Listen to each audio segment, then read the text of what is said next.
Welcome to the video 3 of this course. SGE search generative experience का क्या impact होने वाला है SEO पर। अगर आप अपने बिजनेस से अपने क्लाइंट के बिजनेस पर SEO करते आ रहे हैं काफी लंबे टाइम से, तो अभी आप रुक जाइए, इस वीडियो को आप एंड तक देख लीजिए, क्योंकि हो सकता है जो आप करने जा रहे हो 2-3 महीने में कोई दूसरा नया अपडेट आएगा और SEO की सारी मेहनत वेस्ट होने वाली है। और अब तो आप क्लियरली देख सकते हैं कि AI के थ्रू ट्रैफिक आना शुरू हो गया है वेबसाइट्स पर। ये एक स्क्रीनशॉट एक हमारे क्लाइंट का, बहुत कम ही है, 0.6% है, बस एक सेशन है, बट आप सिग्नल्स देख सकते हो कि AI के थ्रू डायरेक्ट ट्रैफिक आना शुरू हो चुका है वेबसाइट्स पर, और इसको आप बहुत इजीली ट्रैक कर सकते हो अपने गूगल एनालिटिक्स में। तो ये जो मैं स्क्रीनशॉट आपको दिखा रहा हूं बिल्कुल रीगल है, हमारे एक क्लाइंट का है जिनका हम SEO Google ads, Meta ads 3-4 सालों से कर रहे हैं। इनका एक बिजनेस है दुबई में जो कि कार रैपिंग और बाकी की सर्विसेज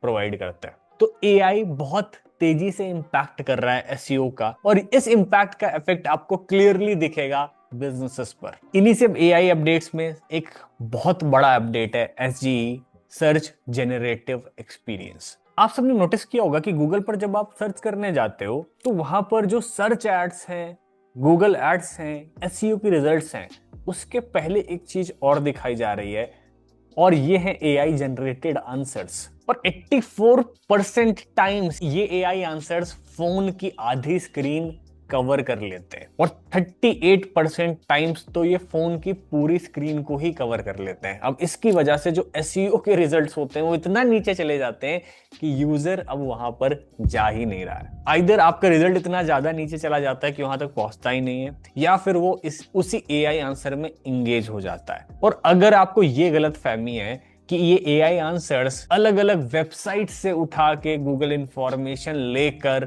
वहां पर डिस्प्ले करता है, और आपकी वेबसाइट हो सकता है किसी एक टाइम वो उस AI आंसर में आ जाए, तो आप हो सकता है पूरी तरीके से गलत हो, क्योंकि वहां पर जो आंसर्स, एक्सप्लेनेशन, रिव्यूज, फीडबैक दिख रहे हैं AI जनरेटेड आंसर्स के थ्रू, बहुत सारे केसेस में देखा गया कि वो सारी डिटेल्स इंटरनेट में किसी भी वेबसाइट या SEO में जो वेबसाइट्स रैंक हो रही हैं वहां पर वो आंसर्स हैं ही नहीं। वो आंसर्स खुद AI क्रिएट कर रहा है बेस्ड ऑन डेटा और बाकी बहुत सारे फैक्टर्स के बेसिस पर। तो SEO में सबसे इंपॉर्टेंट है कंटेंट बनाना, जो आप कंटेंट क्रिएट कर रहे हो अपनी वेबसाइट पर। तो इस वीडियो के शुरुआत में सबसे पहली मिस्टेक आपकी सही कर लेते हैं, content optimisation for SGE search generative experience के अकॉर्डिंग। अगर आपको अपने कंटेंट को ऑप्टिमाइज करना है तो कैसे करना है, इसके लिए आपको बस इन 4 पॉइंट्स पर ध्यान रखना पड़ेगा। तो ये SGE कर क्या रहा है, जो लॉन्ग फॉर्म कंटेंट है या जो UGC कंटेंट है, इसमें एक एग्जीक्यूटिव समरी ऐड करके दे रहा है। ठीक है, आप देख सकते हैं, provides concise overview of novels या लेस कवर्ड टॉपिक्स।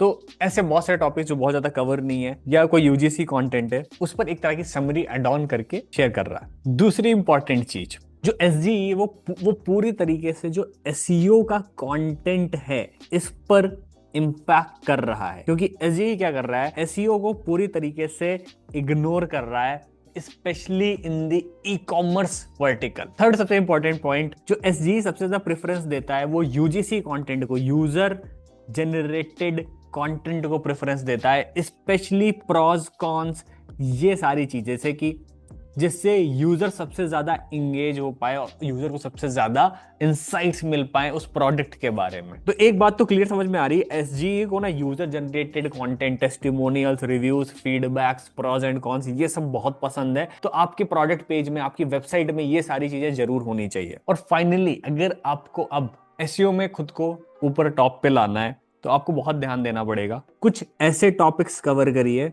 जो बहुत कम कवर हैं, या फिर आप इस तरह से सोच सकते हैं कि ये जो जितने भी LLM मॉडल्स हैं, ठीक है, जैसे कि ChatGPT हो गया, जेमिनाई हो गया, ये कौन से चीजों पे ट्रेंड नहीं होते हैं बहुत जल्दी। जैसे कोई न्यू टॉपिक हो गया, कोई न्यूज हो गई, कोई ट्रेंड हो गया, ठीक है, आपका कोई इवेंट हो गया, तो ऐसे बहुत सारे टॉपिक्स पर ना ये LLM मॉडल्स ट्रेंड नहीं होते हैं। अगर आपका SEO कंटेंट इससे रिलेटेड है, इसके आसपास है, तो बहुत हाई चांसेस हैं कि जब कोई पर्सन सर्च करेगा वहां पर AI जनरेटेड आंसर आएगा, तो उस AI जनरेटेड आंसर में आपकी वेबसाइट एज अ सोर्स लिख कर आएगी। तो अभी भी बहुत सारे लोग इस उम्मीद में हैं कि मैं कोई ऐसा कंटेंट डालूंगा जो सबकी वेबसाइट पे अवेलेबल है, जो content in LLM large language modules Gemini chat GPT को पहले से ट्रेंड करके रखा है, वही कंटेंट मैं अपनी वेबसाइट में रखूंगा और मेरी वेबसाइट एज अ सोर्स जाके वहां पर दिखेगी। या फिर ये चैट जीपीटी जेमिनी ये लोग मेरी वेबसाइट पर ट्रैफिक भेजना शुरू कर देंगे। तो बहुत सीधी सी बात है, एक टाइम पर आप जब कुछ सर्च करते थे तो आपको फीचर्ड स्निपेट्स दिखा करता था, फीचर्ड स्निपेट्स के लिए बहुत लंबी रेस लगती थी, एसईओ कंपनीज बहुत ज्यादा पैसा लेती थी। अब एसजीई ने उसको डायरेक्टली एक हिसाब से रिप्लेस कर दिया, बहुत कम दिखने लगा है। तो अगर आप ही सोच के देखो, अगर आप कोई ऐसा कंटेंट बना रहे हो जो ऑलरेडी बहुत सारी वेबसाइट्स पर अवेलेबल है, जो कंटेंट पहले से ट्रेन किया जा चुका है, पहले से इन LLM मॉडल्स में ऑलरेडी स्टोर्ड है, ट्रेंड है, तो बहुत हाई चांसेस है ये लोग खुद अपना एक आंसर क्रिएट करके और नया आंसर जनरेट करके प्रेजेंट करेंगे, रेदर देन वो आपकी वेबसाइट पर ट्रैफिक भेजे, आपकी वेबसाइट को सजेस्ट करें। तो अगर आप कोई ऐसा टॉपिक कवर करते हो जिसका कंटेंट ऑलरेडी बहुत सारी वेबसाइट्स पर अवेलेबल है और बहुत आपका जेनेरिक और मास कंटेंट है, तो बहुत कम चांसेस है कि आपको AI जनरेटेड आंसर्स में इंपॉर्टेंस मिलेगी। और अगर आप इंपॉर्टेंस चाहते हैं तो आप कोई ऐसे टॉपिक कवर करिए कंटेंट में जिन पर ये LLM मॉडल्स ट्रेंड ना हो। वो कुछ नए टॉपिक हो सकते हैं कि आपकी इंडस्ट्री में क्या नया टॉपिक हो सकता है। जैसे डिजिटल मार्केटिंग 2025 जुलाई में क्या नए ट्रेंड्स आए, क्या जॉब अपॉर्चुनिटीज आई हैं, क्या एक नई न्यूज हो सकती है आपकी इंडस्ट्री में, ट्रेंड क्या, इवेंट क्या होता है, बहुत सारी चीजें आप कवर कर सकते हो। तो पॉइंट 1 बहुत ज्यादा इंपॉर्टेंट है। पॉइंट 2 जैसे मैंने आपको बताया कि UGC कंटेंट बहुत ज्यादा पसंद कर रहा है इस टाइम AI, ठीक है। स्पेशली अगर आपकी वेबसाइट में प्रॉस कॉन्स फीडबैक्स टेस्टिमोनियल ये सब हैं, क्योंकि इसके बेस पर कस्टमर्स को बहुत अच्छा इंसाइट मिलता है, बहुत सारा डेटा मिलता है उस प्रोडक्ट के बारे में, तो आपको ये यूटिलाइज करना चाहिए। तीसरा सबसे इंपॉर्टेंट पॉइंट है, आप कोई ऐसा कंटेंट कवर करिए, अपने ऐसे टॉपिक्स कवर करिए अपने कंटेंट में जिन पर ये AI मॉडल्स ना ट्रेंड हो, बहुत अपडेटेड कंटेंट, बहुत हाई चांसेस हैं कि आप AI आंसर्स में आपकी वेबसाइट रैंक करेगी और वहां पर एज अ सोर्स आपकी वेबसाइट लिस्ट हो सकती है। एंड लास्ट पॉइंट सबसे इंपॉर्टेंट है कि SGE डायरेक्ट इग्नोर मार रहा है SEO के कंटेंट को, सबसे ज्यादा इसका इंपैक्ट दिख रहा है ई-कॉमर्स इंडस्ट्रीज में। अब अगर ये 4 चीजें करने के बाद आपने अगर ये समझ लिया SGE कंटेंट डिस्ट्रीब्यूशन की जो ये सर्च जनरेटिव एक्सपीरियंस है, अगर ये आपकी वेबसाइट से कंटेंट उठाएगा तो कहां से उठाएगा। जैसे कि आप देख पा रहे हैं 1% से भी कम प्रायोरिटी दी जा रही है मेटा टाइटल को। तो अगर आप ये पूरा गेम समझ लेते हैं कि आपकी वेबसाइट में कौन कौन सी चीजों पर आपको ध्यान देना चाहिए, तो शायद आपका वक्त बहुत ज्यादा बच जाएगा। हो सकता है आप सबसे ज्यादा एफर्ट्स एनर्जी इसी चीज पे लगा रहे हो आपका मेटा टाइटल कैसा है, और उस चीज को 1% से भी ज्यादा, 1% से भी कम इंपॉर्टेंस मिल रही है। ये टॉपिक कवर करने के बाद इसके बाद मैं आपको एक पूरी चेकलिस्ट देने वाला हूं जिसका आप स्क्रीनशॉट ले लेना। आपको अपनी वेबसाइट में वो सारे चेंजेस करने हैं और फाइनली आपकी वेबसाइट SEO में रैंक करने के लिए तैयार होगी अकॉर्डिंग टू जितने भी लेटेस्ट AI अपडेट्स आ रहे हैं। तो अगर ध्यान से देखो, सबसे ज्यादा इंपॉर्टेंट है आपकी HTML बॉडी। 88% टाइम्स कंटेंट यहां से पिक किया जाएगा।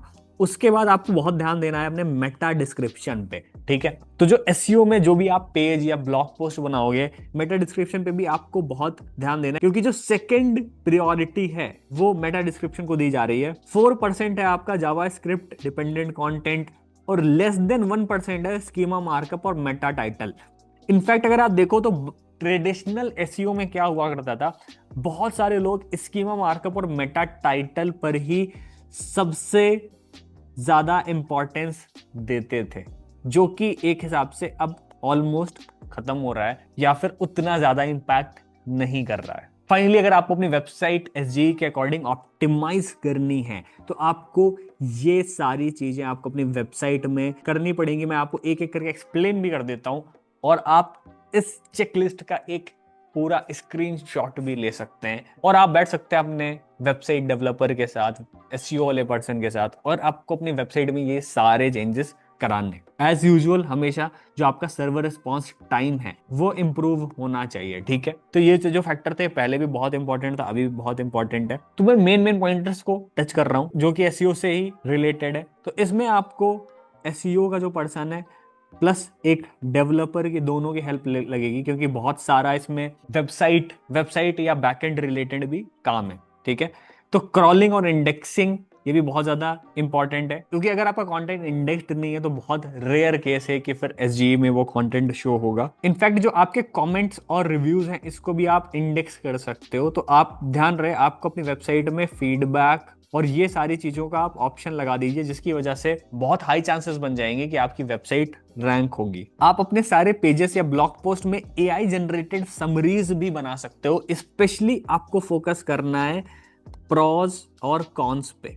बहुत सारी रिसर्च में देखा गया है कि प्रोज एंड कॉन्स को बहुत ज्यादा इंपॉर्टेंस दे रहा है एसजी, क्योंकि इससे बहुत क्लियरली पता चल जाता है कि एक प्रोडक्ट को परचेज करना है या नहीं करना है। तो एआई जनरेटेड समरीज बना सकते हो आप अपने हर प्रोडक्ट की, और उसमें ध्यान रहे प्रोज एंड कॉन्स के बारे में आप जरूर बताएं। तो अगर आप अपनी वेबसाइट को एसजी के अकॉर्डिंग इंप्रूव करना चाहते हो तो आपको ये सारे पॉइंट्स पर ध्यान देना है, एक एक करके आपको इंप्लीमेंट करना है। ये कंप्लीट कोर्स आपको कैसा लगा, आप अपना फीडबैक प्लीज कमेंट सेक्शन में शेयर करिए। एआई के बहुत बड़े अपडेट्स आ रहे हैं Google ads, Meta ads, SEO में, और इस टाइम हम लोग बहुत तेजी से चेंज कर रहे हैं। जो स्ट्रैटेजीज हैं वो सब चेंज हो चुकी है। जो जनवरी 2025 में स्ट्रैटेजीज यूज होती थी गूगल मेटा एड्स, एसईओ में, वो कंप्लीट अभी चेंज हो चुकी है। हमने सारी स्ट्रैटेजीज ऑलमोस्ट चेंज कर दी हैं। अगर आप डिटेल्ड में समझना चाहते हो और किसी टॉपिक को समझना चाहते हो मेटा एड्स, गूगल एड्स में या एसईओ में, प्लीज नीचे कमेंट करके बताइए, अपनी फीडबैक शेयर करिए इस कोर्स पे।